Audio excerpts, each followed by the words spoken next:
Hello అండి, మేము ఇప్పుడు ఎక్కడికి వెళ్తున్నామో తెలుసా? వంటిమిట్టలో ఉన్న కోదండరామస్వామి టెంపుల్కి అయితే వెళ్తున్నాం.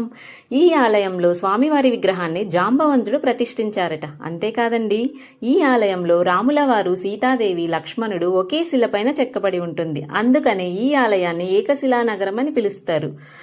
ఇంకో విశిష్టత ఉందండి. ఈ ఆలయాన్ని హనుమంతుడు లేని రామాలయం అని కూడా అంటారు. అంటే తర్వాత కాలంలో హనుమంతుల వారిని ప్రతిష్ఠించారనుకోండి.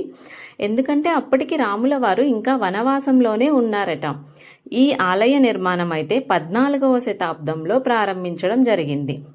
ఇక్కడ గోపురం పైన చెక్కినటువంటి శిల్పాలు ఎంతో అందంగా చెక్కారు. రాముల వారి విగ్రహం కానీ, సీతాదేవి విగ్రహం కానీ ఎంతో చూడముచ్చటగా ఉన్నాయి.